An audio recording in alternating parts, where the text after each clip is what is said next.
The silence in the emergency room was louder than anything I had ever heard. I remember lying there, my head resting against the stiff pillow, the smell of antiseptic heavy in the air. My hands were trembling slightly, though I tried to calm them. Machines beeped softly around me, the kind of beeps that feel both comforting and frightening at the same time. I could hear footsteps approaching, the soft shuffle of nurses, the faint hum of the ventilation. And then his voice, the same voice I had heard every morning for the past 10 years, calling my name. Calm, almost too calm. I closed my eyes and tried to remember how I got here. How my life, which once felt so ordinary and safe, had turned upside down in just one night. There was no single moment I could point to, no instant when I realized everything had changed. It had been years of small cracks, whispered words, cold silences, and broken promises. Yet somehow, it had all come to this. I thought about my children, Emma and little Jack. Emma, my sweet, curious 8-year-old with curls that refused to stay in place, and Jack, just 6, always chasing after her, laughing, full of energy. I loved them more than anything in this world. They were the only reason I had kept going when I felt so small, so invisible. I didn't want them to see me broken, to watch the person who was supposed to protect them become the one they feared. Our home had always seemed normal on the outside. Suburban streets lined with maple trees, neighbors who waved from their porches, and the kind of houses that looked like they belonged in magazines. I had my little routines, making coffee in the mornings, packing school lunches, folding laundry while listening to soft indie music on the kitchen speaker. My husband, Daniel, would kiss my forehead before leaving for work. Most days, it seemed like any other marriage in a quiet American town. But the quiet was deceiving. There were moments, brief at first, when I felt uneasy around him. A raised voice here, a door slammed there. I'd tell myself it was nothing, just stress from work, and try to smile through it. I became an expert at pretending that everything was fine for the sake of the children, for the sake of appearances. Friends would ask how we were, and I would answer, "We're good," even when my heart was quietly aching. I still remember the day I realized that pretending might not be enough anymore. It was a Sunday morning. Emma had been drawing at the kitchen table, coloring outside the lines in her usual messy way. Jack was building a tower of blocks, his small hands working carefully. I was in the corner, folding laundry, listening to the soft chatter of the TV in the living room. Daniel came in, his face tight with frustration about something at work. His voice raised slightly, just a little. And then suddenly, the house felt smaller, suffocating. I remember thinking, I don't want my children to see this. I don't want them to remember this as normal.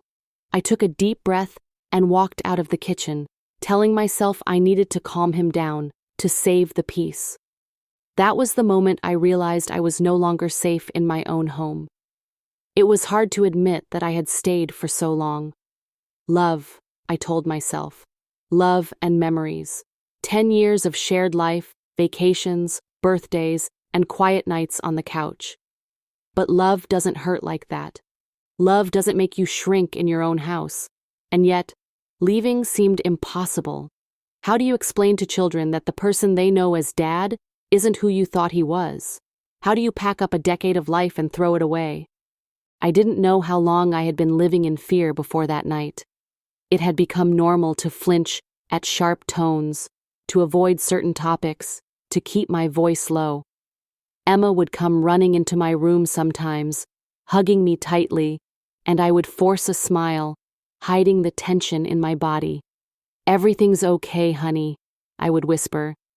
And for a moment, her little face would brighten, and I'd feel guilty for letting her see my fear, even for a second. The night that led me to the hospital was quiet at first. Daniel had been unusually tense all evening. The children were in bed early, a storm of wind and rain outside our windows. I remember watching the rain streak down the glass, thinking about how unpredictable life could be, how fragile it felt. My mind wandered to the future, my children, my own life, the person I was becoming. And then, everything blurred. I woke up hours later, disoriented, in the emergency room. My head throbbed and my body ached in ways I couldn't quite describe. Machines beeped, nurses moved quietly around me, and Daniel was there holding my hand. His voice was calm, almost pleading. I didn't mean for this to happen, he said. I just wanted you safe. I stared at him, my heart racing. Safe? How could this feel safe? And yet, in that quiet room, I realized something crucial. The life I had been living, the fear I had been carrying, wasn't mine. It belonged to someone else. And slowly, amidst the confusion and pain, I felt the faint stirrings of something I hadn't felt in a long time. Clarity. I wanted to tell the nurses everything. I wanted them to understand that this was not an accident, that my life had been a careful balance of pretending, surviving, and holding on to the small pieces of happiness my children gave me. But the words wouldn't come out. They hovered in my throat like fragile birds, too scared to fly. My name is Laura. I grew up in a small town in Vermont, surrounded by forests and snow-covered hills. My childhood was ordinary in the best way. School plays, family dinners, and Christmas mornings with hot cocoa and stockings by the fireplace. Daniel and I met in college in Boston. He was charming, with brown hair that curled slightly at the ends and a smile that could light up a room. I was drawn to him immediately. He seemed like everything I wanted: smart, funny, protective. We moved to New Hampshire after college, bought a house with a white picket fence, and had our 2 children. Life was busy but beautiful. The little milestones, Emma learning to ride her bike, Jack's first day at school, felt monumental. I would watch them laughing in the yard, their small hands reaching for mine, and feel the warmth of a life that seemed perfect. And yet, the cracks were always there. Daniel's temper would flare over trivial things: spilled milk, a misplaced key, a forgotten chore. At first, it was just irritation, just frustration, just stress. I told myself he was human, that love meant patience, that everyone had flaws. But over time, the flares became storms. I learned to read his moods like weather patterns, to anticipate the lightning and hide from it. Still, I kept going. I had 2 children who needed me, a home to maintain, a life we had built together. I told myself I was strong, resilient, capable. But there were moments, many, many moments, when I felt like I was disappearing. When I looked in the mirror, I barely recognized the person staring back at me. She was tired, guarded, and small. And yet, she smiled. She kept the family together, kept the children safe, kept the world unaware of the shadows growing in the corners of our home. The days after that night felt unreal. I was back home, yet nothing felt normal. The house smelled the same. Vanilla-scented candles, Emma's crayons scattered across the floor, the faint aroma of Daniel's coffee brewing in the morning. But I noticed everything differently.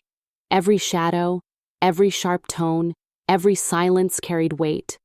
It was as if the walls themselves remembered what had happened and whispered it back to me.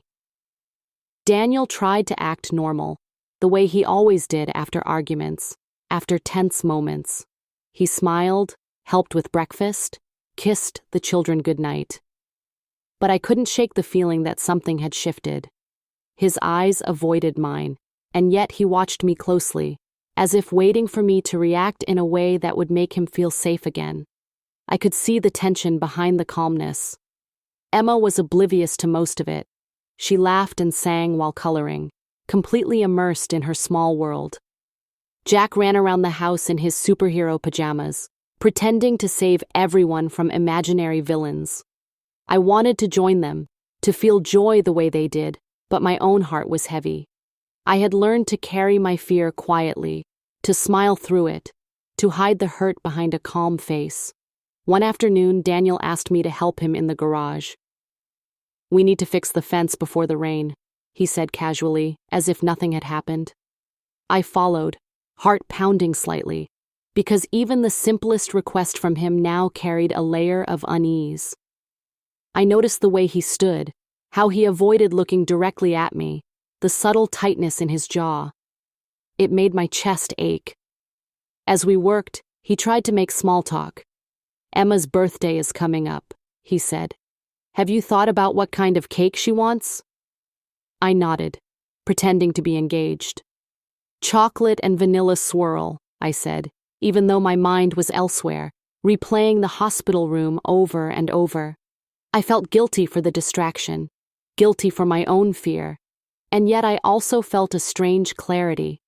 Something inside me had woken up, a quiet, stubborn voice that refused to be silenced any longer. The days bled into weeks. We maintained the routines, school drop-offs, soccer practice, grocery runs, but there was a heaviness in the air that no one could see. Neighbors still waved when we left the driveway, the mailbox still stood neatly by the curb, but inside, everything felt fragile. I found myself holding my breath before speaking, choosing words carefully, trying not to trigger anger I didn't want to face. One evening, I remember sitting at the kitchen table, watching Daniel help Emma with her homework. He was patient, kind in that ordinary, practiced way.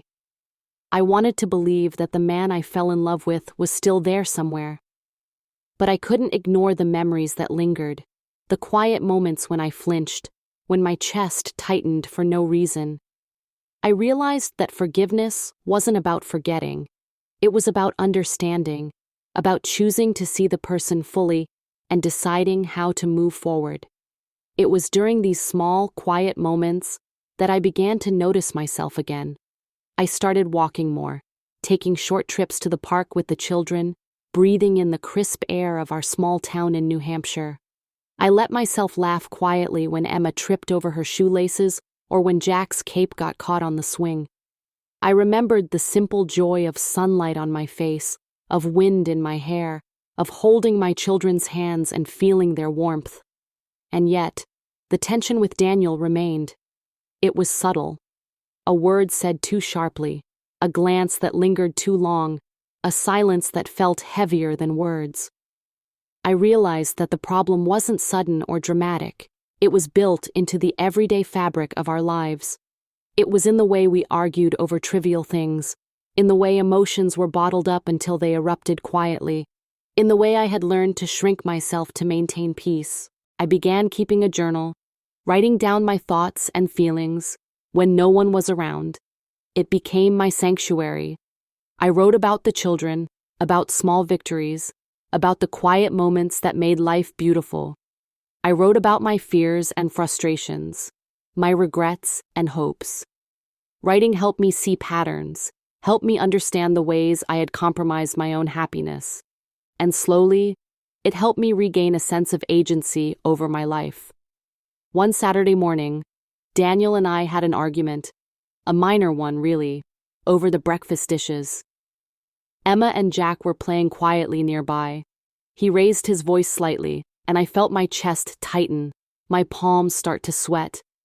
I wanted to walk away, but I stayed, trying to respond calmly. "I'm just asking you to help with the dishes," he said, his tone sharper than necessary. "I know," I replied softly. "I'm just trying to finish my coffee first." The tension hung in the air, but instead of escalating, I realized something important. I could control how I reacted. I could choose calmness over fear. I could choose presence over shrinking. That moment didn't solve everything, but it marked the beginning of a shift inside me. As the weeks went on, I noticed small changes in Daniel as well. He seemed more cautious, more aware of his tone, more attentive in subtle ways. He began leaving little notes for me and the children, a simple, "Have a good day" on Emma's lunchbox, a "Don't forget your library book" in Jack's backpack. These small gestures were not dramatic, not over the top, but they mattered. They were reminders that he was aware, that he was trying in his own way to rebuild the life we had together. I also reached out to friends I hadn't spoken to in years. Coffee dates, phone calls, walks in the park. These small connections reminded me that I was not alone, that my experiences were valid, and that support existed outside the walls of my home. I realized that healing didn't mean isolation. It meant seeking connection, acknowledging feelings, and taking steps, however small, toward balance. One rainy afternoon, as I watched Emma and Jack jump in puddles outside, I felt a quiet sense of relief. The storm outside mirrored the storm I had endured, yet it also reflected something else: the possibility of growth, of forgiveness, of learning to live with past hurts without letting them define me. I knew there would be challenges ahead, but for the first time in a long time, I felt the faint stirrings of hope. It was in these moments, small and unassuming, that I realized the depth of my own strength. I had survived, and surviving didn't mean merely existing. It meant feeling, acknowledging, reflecting, and slowly, deliberately, reclaiming life. The storm had been building all day. Rain tapped relentlessly against the windows, and the wind carried a chill that made the house feel smaller than it was. I could hear the branches scraping against the siding, and for the first time in years, I allowed myself to pause, to simply notice how fragile life could feel. Emma and Jack were playing quietly in the living room, their laughter muffled by the sound of the storm outside. I watched them, my heart full, and I realized how much I had been holding back, how much of myself I had tucked away to protect them, to protect the illusion of safety. Daniel was unusually quiet that evening. He moved through the house like a shadow, checking on the children, making sure their homework was done, that their dinner plates were clean. He tried to make small talk, his voice steady but just a little too controlled. "Emma, Jack, get your pajamas ready," he said. "Mommy will read you a story soon." I nodded, following him into the hallway, and felt a tight knot in my stomach. It wasn't fear the way I had felt in the past. It was awareness, a keen sense of watching and waiting. Something had shifted inside me over the past weeks, a quiet understanding that I could not ignore my instincts. I had decided that evening to finally confront the feelings I had been avoiding. I wanted to talk to Daniel about everything, to share my journal entries, to be honest about my emotions. But I hesitated. The storm outside mirrored the storm I anticipated inside, and I felt the weight of years pressing down on me. It started with a simple conversation. "Daniel," I said softly, "can we talk?" He turned to me, eyes wide for just a moment, then composed again. "Of course," he said. "What's on your mind?" I took a deep breath. "I've been thinking a lot about everything, about us, about the children, about the way I've been feeling." He nodded, leaning against the doorway, arms crossed. "Go on," he said. I told him about the fear I had carried, the ways I had hidden parts of myself, the moments when I felt invisible, small, almost like I didn't exist. I told him about my journal, about the clarity I had found in writing down my thoughts and feelings. I told him how much I loved him, and yet how much I needed to feel safe, truly safe, in my own home. Daniel listened quietly, the kind of quiet that felt heavy, like it held more than just attention. When I finished, he said nothing for a long moment, and then, almost too quietly, he said, "I didn't realize, I didn't know." Those words hung in the air. They were simple, almost fragile, but they carried weight. For the first time in a long time, I felt seen, truly seen. And yet, the past could not be erased by a single conversation. The storm outside seemed to echo the storm inside. There was still tension, still history, still the unknown path ahead. Later that evening, as I helped Emma and Jack brush their teeth, the power flickered, and the house grew dim. The children laughed nervously, holding hands in the hallway. I smiled at them, feeling a surge of warmth and determination. I was determined that they would feel safety and love, regardless of my own fears. And then it happened. A small slip, a sudden loss of balance as I reached for the towel rack in the bathroom. The world tilted for a moment, my heart raced, and before I knew it, I was lying on the cold tile floor. Darkness pressed against my vision. Panic and fear swirled in my chest, and for a moment I felt everything. Every doubt, every worry, every hidden emotion converge into a single pulse of helplessness. I don't remember much after that. The sound of a voice, Daniel's voice, calling my name, the rush of movement, the blur of hands helping me. And then, the warmth of blankets and the stark antiseptic smell of the hospital. I woke up hours later, machines beeping softly around me, and for a moment, I was disoriented, unsure of what had happened. Daniel was there. He held my hand gently, his thumb stroking mine in a careful rhythm. His voice was calm, almost apologetic. "Laura, you're okay. You're safe now," he said. I stared at him, my heart racing. Safe? The word sounded foreign, almost ironic, given the hours before. And yet there was something in his eyes. Remorse, regret, fear, maybe even love, that made my chest tighten. I realized, in that quiet moment, that people were capable of change, that forgiveness wasn't about forgetting mistakes, but about acknowledging them, understanding them, and finding a way forward. The nurses moved quietly around us, checking vitals, adjusting blankets, making sure I was comfortable. Emma and Jack arrived shortly after, guided by a close friend who had been called to help. Seeing their small faces, anxious but relieved, brought tears to my eyes. I realized how much I had endured for them, how much I had protected them without ever realizing the weight I carried. Daniel stayed close, offering quiet reassurances, small smiles, gestures of care. He did not try to explain away the past, nor did he demand absolution. He simply existed in that space with me, fully present, allowing me to feel seen, to feel understood, to feel that the path forward could be rebuilt, slowly, step by step. In those quiet hours, I made a choice.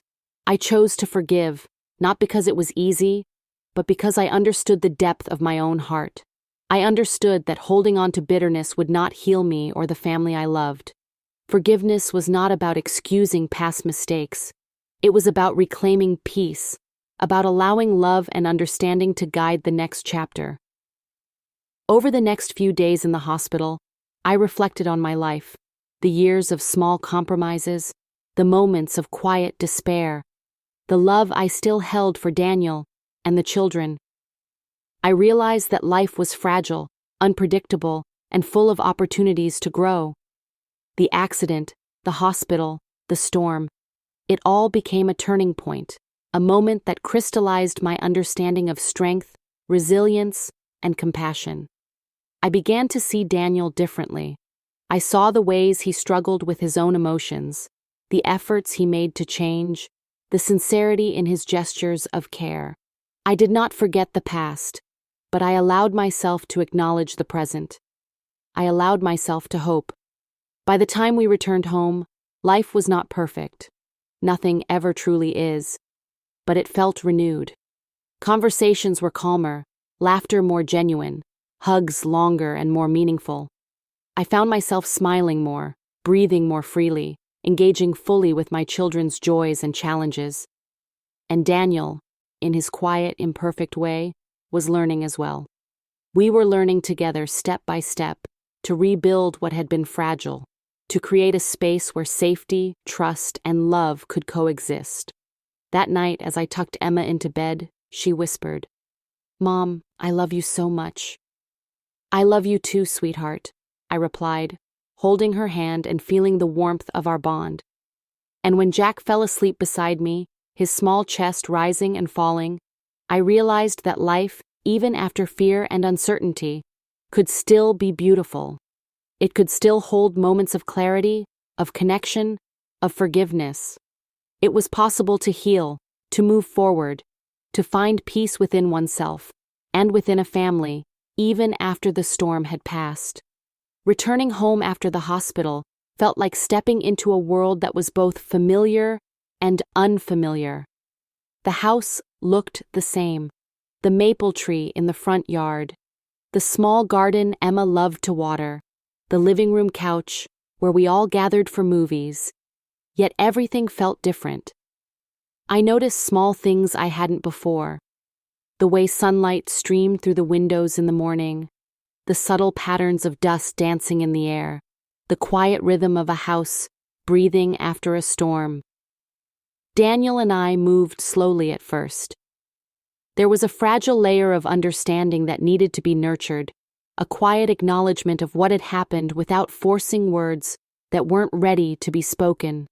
He would sit with me at the kitchen table, holding a cup of tea, sometimes saying nothing at all, just letting the silence speak. And in those silences, I began to feel safe again. Emma and Jack were our anchors. Watching them run through the backyard, their laughter rising over the fence, I realized how much I had missed noticing the small details of their lives, their jokes, their quirks, the way Emma tilted her head when she was thinking hard about a drawing, the way Jack stomped his feet when he was excited about a new superhero story. Life was happening in front of me, and I was finally able to be present. We started family routines that I had almost forgotten were important. Saturday mornings became sacred: pancakes for breakfast, board games on the living room rug, the children's laughter echoing against the walls. Daniel learned to cook breakfast with me sometimes, fumbling over eggs and pancakes, laughing at his own mistakes, and I realized that small acts of shared responsibility and care were powerful in rebuilding trust. One afternoon, while the children were napping, Daniel brought out my journal. He sat beside me on the couch, flipping through pages I had written in secret for months. "I didn't know," he said softly. "I didn't realize how much you were carrying." I nodded, feeling a warmth I hadn't felt in years. "It wasn't just about fear," I said. "It was about feeling invisible, about losing myself in the small things to protect everyone else." He took my hand gently. "I want to understand," he said. "I want to be better for you, for them, for us." I looked into his eyes and saw something genuine: humility, remorse, and a willingness to learn. Forgiveness didn't mean forgetting the past. It didn't mean pretending nothing had happened. But it did mean choosing to see him fully, choosing to acknowledge the effort he was making, and deciding to allow love and understanding to guide us forward. Over the next months, we established small but meaningful rituals to support each other. We had weekly, family meetings where we shared thoughts, worries, and hopes. Emma and Jack were encouraged to speak freely, to express feelings, to ask questions. Daniel and I learned to communicate with patience, to pause before responding, to listen without judgment. It wasn't perfect, but it was real, and it was healing. I also continued journaling, but now it became a tool not just for reflection, but for gratitude.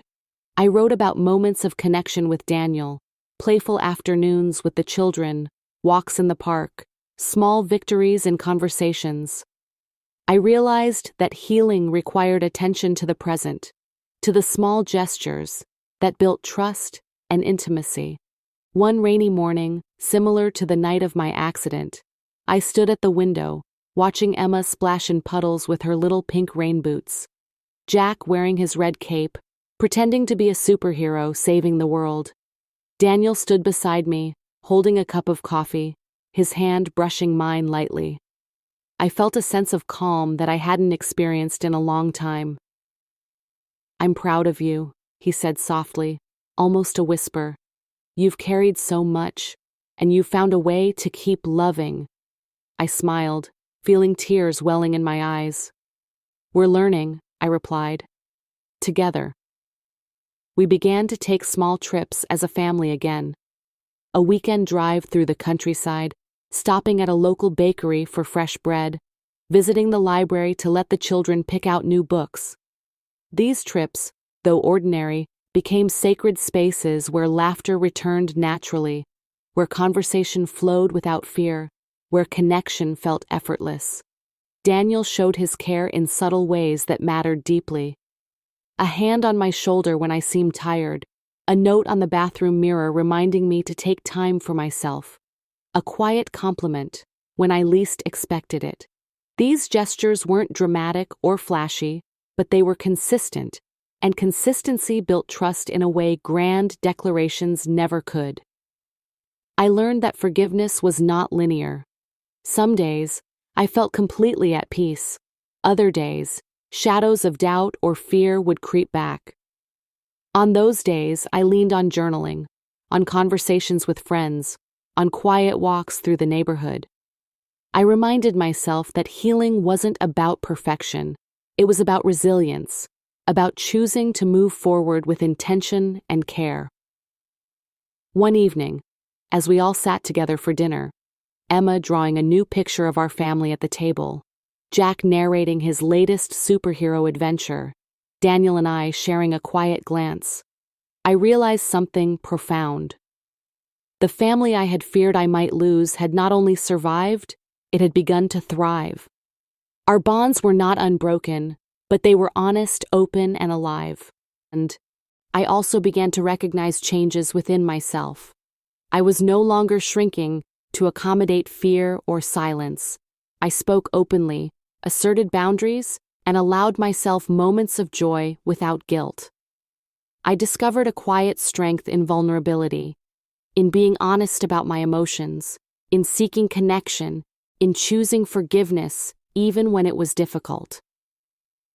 Daniel and I started attending a local parenting and family workshop. It was a place to learn healthy communication, emotional awareness, and conflict resolution. We discovered tools to navigate difficult conversations, ways to check in with each other, and the importance of acknowledging feelings before they became unspoken tensions. It was hard work, but it was work worth doing. Emma once asked me while we were coloring together, "Mom, why were you sad before?" I paused, holding her small hand. "Sometimes people feel a lot of things at once," I said gently. "But it's okay. We can feel sad and still find our way to happiness." She smiled and went back to her coloring, and I realized that healing wasn't just for me or Daniel, it was for the children too. They were learning that life could be complicated, that mistakes happen, and that love and forgiveness are powerful ways to rebuild trust and connection. We celebrated birthdays, holidays, and ordinary days with new appreciation. Simple acts, baking cookies together, building forts in the living room, reading bedtime stories, became rituals that reminded us all of the strength of our family bond. Daniel and I made a point to acknowledge each other's efforts, to speak with kindness, and to actively cultivate a home where the children felt safe, seen, and loved. Through it all, I realized that forgiveness was not a single act, but a series of choices made every day. It was a decision to see the humanity in another person while maintaining your own integrity. It was about compassion, patience, and the willingness to grow together, even after pain. One quiet Sunday morning, I stood at the kitchen window, holding my journal and sipping tea, while the children played in the backyard. Daniel brought me a plate of toast and smiled. "I love watching you write," he said. "It's like seeing you discover yourself again." I smiled back, feeling a profound sense of peace. "I'm learning," I said, "and I'm grateful for every small step we take." In those moments, I understood the true meaning of healing. It wasn't about erasing the past. It wasn't about forgetting the pain or pretending it didn't exist. It was about choosing love and presence, about creating a family rooted in honesty, respect, and compassion. It was about allowing the heart to mend, one patient, mindful day at a time. The silence in our home that evening felt different than before. It wasn't heavy or tense. It was calm, steady, filled with the quiet rhythm of life that I had almost forgotten. Emma was curled up on the couch with a book. Jack built a small tower of blocks beside her, and Daniel quietly brewed tea in the kitchen. I took a deep breath and let myself feel gratitude, a feeling that had once seemed distant, almost unreachable. I thought about the journey that had brought me here, the fear I had carried, the doubts I had struggled with, the moments of pain and confusion, and I realized that every step, even the hardest ones, had led me to this place of understanding. I had learned that strength is not measured by the absence of fear, but by the courage to face it. I had learned that forgiveness is not weakness, but a choice to heal, to let love guide the way. Daniel came over and wrapped his arms around me. "I'm proud of you," he said softly. "Of us. We're finding our way together." I nodded, feeling tears well up. "We are," I whispered. And in that moment, I understood that healing was not just my journey. It was ours. It was about learning, growing, and nurturing the love that had always existed beneath the surface, waiting to be acknowledged and cherished. The children looked up at us with bright eyes, sensing the peace in the room. Emma reached out to take my hand, and Jack climbed onto Daniel's lap. I realized that life, even after storms, could hold these quiet, perfect moments. Moments of laughter, connection, and understanding that made every struggle worthwhile. As the night grew darker, I tucked the children into bed.